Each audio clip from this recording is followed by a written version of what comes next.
meus amigos, tudo bem? Hoje eu vou gravar aqui mais um vídeo rápido para vocês e nesse vídeo eu vou explicar o porquê que é importante aumentar a força do seu cliente, do seu praticante ou até mesmo do seu atleta.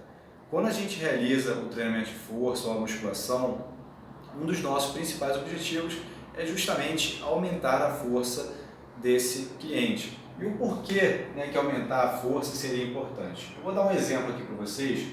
Então vamos supor que a gente tenha um objeto com uma massa de 20 quilos, por exemplo.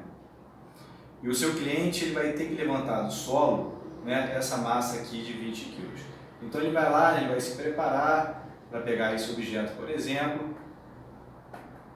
E essa massa ela é uma massa de 20 quilos.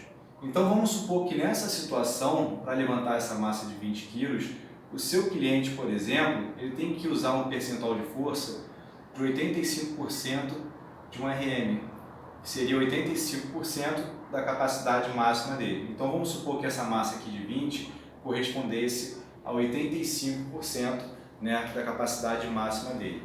O que acontece é que com o treinamento, a gente realizando o treinamento de força de forma regular, de forma consistente, de forma coerente, esses mesmos 20 quilos, em um determinado momento, vai corresponder a um percentual menor desse 1RM. Então vamos supor que agora ele tem que levantar o mesmo objeto com a mesma massa de 20 quilos, só que agora esses 20 quilos representam, por exemplo, 70% de 1RM dele, ou seja, 70% da capacidade máxima dele. Então se a gente entende que, primeiramente, ele levantava, por exemplo, um objeto e esse objeto corresponderia a 85% da capacidade da força dele e depois, com o treinamento, passa a ser 70% da força dele, a gente entende que isso aqui é um fator protetor. Porque quando ele for levantar esse objeto do solo mais uma vez, ele precisa de uma força, ele precisa aplicar, gerar uma força menor, porque esse objeto, em termos ali, apesar de ser a mesma massa, para ele vai ser mais fácil porque ele consegue produzir mais força.